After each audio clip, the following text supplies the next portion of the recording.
મિત્રો, ઓડિશાના મહાન સંત શ્રી અચ્યુતાનંદ દાસ મહારાજજીએ પોતાની ભવિષ્યમલિકા પુસ્તકમાં લખ્યું હતું કે જ્યારે શનિનો યોગ મીન રાશિમાં હશે ત્યારે ભારતની સાથે સાથે આખી દુનિયા ઉપર સંકટના વાદળો ઘેરાશે અને ત્રીજા વિશ્વયુદ્ધની શરૂઆત થશે. આખી દુનિયામાં તબાહીનો મંજર છવાઈ જશે અને ભવિષ્યવક્તાઓના અનુસાર એ દિવસ હશે 29 માર્ચ 2025. કારણ કે આ દિવસે 5:50 ઉપર શનિ મીન રાશિમાં પ્રવેશ કરશે. તો શું ખરેખર 29 માર્ચ 2025 દુનિયાનો છેલ્લો દિવસ થવાનો છે? શું આ મહાવિનાશની પાછળ મનુષ્યોનો જ હાથ હશે? શું ખરેખર પ્રદૂષણ અને ક્લાઇમેટ ચેન્જ દુનિયાના અંતનું કારણ બનશે કે પછી આ ખાલી વર્ષ 2012ની જેમ ખાલી એક મનગણત કહાની છે? જો તમે પણ આ બધા પ્રશ્નોના જવાબ જાણવા માંગો છો તો આ વિડીયોને છેલ્લે સુધી જોવા તેમજ લાઇક અને શેર કરવા ખાસ વિનંતી. મિત્રો, આજે આખી દુનિયાના લગભગ 64 દેશો ભયંકર રીતે ક્લાઇમેટ ચેન્જનો સામનો કરી રહ્યા છે. ત્યાં જ 25 જેટલા દેશો ભયંકર જળ સંકટનો સામનો કરી રહ્યા છે. ત્યાં જ આપણા ભારત દેશમાં ઘણા એવા શહેરો છે જે એર પોલ્યુશનના કારણે લોકોના રહેવા લાયક હવે વધ્યા નથી. અહીંયા શ્વાસ લેવું મતલબ કે મૃત્યુને આમંત્રણ આપવા જેવું છે. અને એવામાં મિત્રો કોઈ પણ શક નથી કે આ બધી વસ્તુ આપણા માણસોના લીધે જ થઈ રહી છે. થોડાક વર્ષો પહેલાં આપણે જોઈએ તો મિત્રો ક્લાઇમેટ ચેન્જ અને ગ્લોબલ વોર્મિંગ જેવા નામ પુસ્તકો સુધી જ સીમિત હતા, પણ હવે આજની તારીખમાં આ આપણા જીવનનો એક હિસ્સો બની ચૂક્યા છે અને આ મોટા પાયે આપણા જીવનને પ્રભાવિત પણ કરી રહ્યા છે. પણ હવે સવાલ એ ઊભો થાય છે કે શું આવનારા સમયમાં આનો સ્તર એટલો મોટો વધી જશે કે આના લીધે પૂરેપૂરી દુનિયા જ ખતમ થઈ જશે? તો ચાલો મિત્રો આને સમજવાની કોશિશ કરીએ. જણાવી દઈએ કે પૃથ્વીને હેબિટેબલ બનાવી રાખવા માટે અને માણસને જીવિત રાખવા માટે મેન 3 વસ્તુઓની જરૂર પડતી હોય છે. આમાં સૌથી પહેલો છે એન્વાયરમેન્ટ પ્રોટેક્શન, બીજો છે ક્લાઇમેટ કંટ્રોલ અને ત્રીજો છે કન્વર્ઝન ઓફ રિસોર્સિસ. પણ મિત્રો આજની તારીખમાં આ ત્રણેય વસ્તુને એકદમ નજરઅંદાજ કરવામાં આવે છે અને આના પરિણામ હવે આપણને જોવા મળી રહ્યા છે.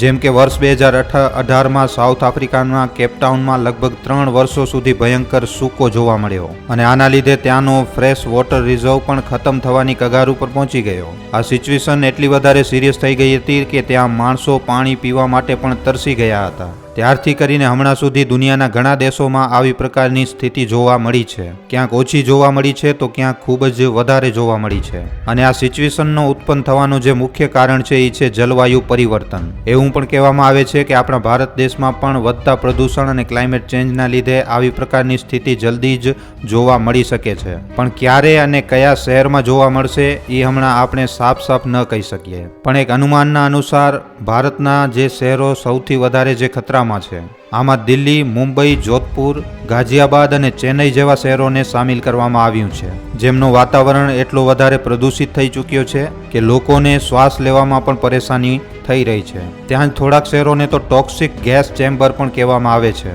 આનો સીધો અસર લોકોની હેલ્થ ઉપર પડી રહ્યો છે અને આ વાતનો અંદાજો તમે એવી રીતે લગાડી શકો છો કે ભારતમાં વર્ષ 2024માં જ 18,000થી વધારે લોકોની મૃત્યુ ડાયરેક્ટલી અથવા ઇનડાયરેક્ટલી વેમાં એર પોલ્યુશનના લીધે થઈ છે. પણ મિત્રો, તમને જાણીને હેરાની થશે કે આ સંકટ એના સામે કાંઈ નથી જે પૃથ્વીથી દૂર સૂર્ય ઉપર પનપી રહ્યો છે, જેને સૂર્ય તુફાન મતલબ કે સોલર સ્ટ્રોમ કહેવામાં આવે છે. આ સોલર સ્ટ્રોમમાં હર 11,000 વર્ષો પછી સૂરજ પોતાને ઊંધો કરે છે, મતલબ કે સૂરજનો નોર્થ પોલ સાઉથ બની જાય છે અને સાઉથ પોલ નોર્થ. જણાવી દઈએ કે આ પ્રોસેસની શરૂઆત સોલર મિનિમમથી થાય છે અને આ દરમિયાન સોલર મેગ્નેટિકલ સ્ટ્રોમની તાદાદ ખૂબ જ વધારે થઈ જાય છે. રેકોર્ડેડ હિસ્ટ્રીની વાત કરીએ તો ઇતિહાસમાં હમણાં સુધી સોલર મેક્સિમમ પ્રોસેસના દરમિયાન સૌથી પાવરફુલ મેગ્નેટિકલ સ્ટ્રોમ પૃથ્વી સાથે વર્ષ 1859માં ટકરાયો હતો, જેને કેરિંગટન ઇવેન્ટ કહેવામાં આવે છે. જણાવી દઈએ કે આ એટલો વધારે પાવરફુલ હતો કે ઇલેક્ટ્રિકથી ચાલવાવાળા બધા જ સાધનોએ કામ કરવાનું બંધ કરી નાખ્યો. ત્યાં સુધી કે ઘણી બધી જગ્યાઓ ઉપર આગ લાગી ગઈ હતી. ઘણી બધી વસ્તુઓ પોતાની રીતે જ એકદમ બ્લાસ્ટ થઈ ગઈ, જેના ચાલતા રાતનો અંધારો દિવસની રોશનીમાં બદલાઈ ગયો હતો. અને મિત્રો, હવે કંઈક આવી જ રીતની ઘટના વર્ષ 2025માં પણ ઘટી શકે છે. હા મિત્રો, બિલકુલ બરોબર સાંભળ્યું છે તમે. વૈજ્ઞાનિકોના અનુસાર વર્ષ 2025માં ફરી એકવાર સોલર સ્ટ્રોમ મેક્સિમમ ફેઝમાં પ્રવેશ કરવાનો છે, જેના ચાલતા મિત્રો આપણી પૃથ્વી સાથે વિનાશકારી સૌર્ય તુફાન ટકરાવી શકે છે. ખાલી એટલું જ નહીં, પણ આમાંથી થોડાક તુફાન તો એવા હશે જે કેરિંગટન ઇવેન્ટથી પણ વધારે ખતરનાક હશે. પણ મિત્રો, પરેશાનીની વાત એ છે કે આજે આખી દુનિયામાં ઇલેક્ટ્રિસિટી ઇલેક્ટ્રિસિટીનો વપરાશ ખૂબ જ વધારે થાય છે, સૌથી વધારે થાય છે. મતલબ કે તમને આજની તારીખમાં ઘણા જેવા ઓછા ઘર મળશે જ્યાં ઇલેક્ટ્રિસિટીનો યુઝ નહીં થતો હોય. અને આ જ કારણ છે કે પૃથ્વી ઉપર સૌર તૂફાન આવવાની તબાહી મચી શકે છે. આ તબાહીનું ખાલી આ એક જ રૂપ નહીં પણ બીજા પણ ઘણા રૂપ હોઈ શકે છે. જેમ કે કાં તો ગ્લેશિયરના ઓગળવાના લીધે આખી દુનિયાભરમાં હાહાકાર મચી શકે છે, કાં તો પછી જળ સંકટ દસ્તક આપી શકે છે. અને એટલું જ નહીં, સમુદ્રી તૂફાન દુનિયાભરમાં હાહાકાર મચાવી શકે છે. અને કાં તો પછી વિનાશકારી સૌર તૂફાન. વર્ષ 2025માં આ બધી ઘટનાઓ ઘટવાની આશંકા છે. અને મિત્રો, આનો સૌથી મોટો કારણ છે ક્લાઇમેટ ચેન્જ, ગ્લોબલ વોર્મિંગ અને સનસ્પોટ એક્ટિવિટી, જે વર્ષ 2025માં પોતાની ચરમ સીમા ઉપર પહોંચવાના છે. પણ આ બધી વસ્તુઓના લીધે દુનિયાનો અંત થશે કે નહીં, આ પ્રશ્નનો જવાબ ભવિષ્ય મલિકામાં સંતાયેલો છે. ભવિષ્ય મલિકા એક મહાન ગ્રંથ છે જેમાં સમય ઉપર આવવાવાળી ઘણી બધી ઘટનાઓની ભવિષ્યવાણી કરવામાં આવી છે. ભવિષ્ય વક્તાઓનું એમ કહેવું છે કે આવનારી તારીખ 29 માર્ચ 2025ની સાંજે 5:50 ઉપર શનિ મીન રાશિમાં પ્રવેશ કરશે અને આના લીધે પૃથ્વી ઉપર ઘણા પ્રકારના સંકટ મંડરાશે. એક બાજુ તો જ્યાં સૂર્ય તૂફાન પૃથ્વી બાજુ આગળ વધશે, તો બીજી બાજુ ધરતી ઉપર એક નવા યુગની શરૂઆત થશે. અને જે પહેલાથી આ ધરતી ઉપર ચાલી રહેલા જે યુદ્ધો છે, જે આજની તારીખમાં યુદ્ધો ચાલી રહ્યા છે, એ વધારે ભયંકર રૂપ લઈ લેશે. આના સિવાય પ્રાકૃતિક આપદાઓ પણ લોકો માટે કહેર બનીને તૂટશે અને જોતા જ જોતા ઘણા રાજ્યો અને ઘણા શહેરો એકદમ જળમગ્ન થઈ જશે. આવું કહેવું ખાલી ભવિષ્ય વક્તાઓનું જ નહીં પણ આજથી 600 વર્ષ પહેલાં લખવામાં આવેલી ભવિષ્ય મલિકા પુસ્તકમાં આ ભવિષ્યવાણી લખેલી છે. ભવિષ્ય મલિકાના અનુસાર 29 માર્ચથી જ યુગ પરિવર્તનનો અંતિમ સમય ચાલુ થઈ જશે, જેમાં વિનાશથી આ દુનિયાનો અંત થશે અને એના પછી ફરી એકવાર સતયુગની સ્થાપના થશે. ત્યાં જ ભવિષ્ય મલિકાના અનુસાર વર્ષ 2025માં જ ત્રીજા વિશ્વયુદ્ધની શરૂઆત થઈ શકે છે અને આ સમય દરમિયાન અવકાશ આગ ઉગલશે. ભવિષ્ય મલિકાની આ ભવિષ્યવાણીને પરમાણુ બમ વિસ્ફોટથી જોડીને પણ જોવામાં આવે છે. ત્યાં થોડાક ભવિષ્ય વક્તા આને આગ ઉગલવાવાળી ગરમીથી જોડીને પણ જુએ છે. ભવિષ્ય મલિકાના અનુસાર જ્યારે શનિ મીન રાશિમાં પ્રવેશ કરશે તો આના પછી જ પ્રાકૃતિક આપદાઓનો સિલસિલો ચાલુ થઈ જશે. દુનિયાના ઘણા દેશોમાં એકદમ સૂકો પડશે, ફસલો એકદમ નષ્ટ થઈ જશે અને આના લીધે ભૂખમરી અને અકાળ જેવી સમસ્યાઓ સામે આવશે. ઘણા શહેરોમાં ખૂબ જ વધારે ભયંકર વરસાદ પડવાના લીધે પૂર જેવી સ્થિતિ બનશે. આના લીધે પણ ફસલો બરબાદ થઈ જશે. અનાજની કમીના લીધે લોકો ભૂખથી બેહાલ થઈ જશે. આના સિવાય દુનિયાભરમાં ભૂકંપ જેવી આપદાઓ પણ તબાહી મચાવશે. આના સિવાય સંત શ્રી અચ્યુતાનંદ દાસ મહારાજજીએ કહ્યું છે કે શનિનો મીન રાશિમાં પ્રભાવ લગભગ 2.5 વર્ષો સુધી રહેશે અને આ દરમિયાન જ ત્રીજા વિશ્વયુદ્ધનો અંતિમ ભાગ સાથે કળિયુગના મહાભારતને પણ લડવામાં આવશે.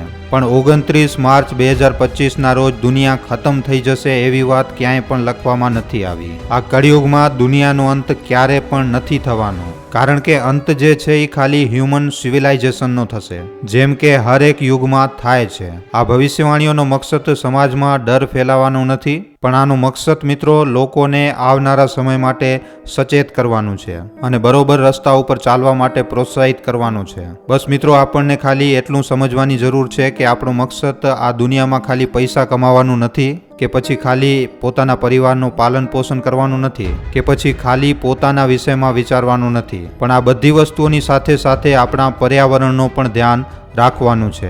એવી વસ્તુઓનો વપરાશ ઓછામાં ઓછો કરવાનો છે જે એર પોલ્યુશનને ફેલાવવામાં મદદ આપે છે. તો મિત્રો, આજના આ વિડીયો ઉપર તમારા શું અભિપ્રાય છે નીચે કોમેન્ટ સેક્શનમાં લખીને જણાવવા ખાસ વિનંતી. મિત્રો, તમારા માટે એક સારા વિષય ઉપર વિડીયો બનાવવામાં અમને ઘણો જ સમય લાગી જાય છે, માટે આ વિડીયોના બદલે અમે તમારા પાસેથી એક લાઇક અને એક શેરની આશા જરૂર રાખીએ છીએ, કારણ કે તમારી એક લાઇક અને એક શેર અમને આવા જ જાણકારીસભર વિડીયો બનાવવાની પ્રેરણા આપે છે. માટે જો આ વિડીયો તમને પસંદ આવ્યો હોય તો આ વિડીયોને લાઇક કરીને તમારા મિત્રો અને પરિજનો સાથે શેર કરવા ખાસ વિનંતી. અને જો તમે અમારા ગુજરાતી દુનિયા નામના યુટ્યુબ ચેનલ ઉપર પહેલીવાર આવ્યા છો તો હમણાં જ આ ચેનલને સબસ્ક્રાઈબ કરી લેજો. સબસ્ક્રાઈબ કર્યા બાદ બાજુમાં જે બેલ આઇકન જે ઘંટડીનું નિશાન આવે એને દબાવી નાખજો, જેનાથી અમારા દરેક વિડીયોની જાણકારી તમને નોટિફિકેશનના માધ્યમથી મળતી રહે. આખો વિડીયો જોવા બદલ આભાર. હવે આપણે મળીશું એક આવા જ નવા જાણકારીસભર વિડીયોમાં. ધન્યવાદ.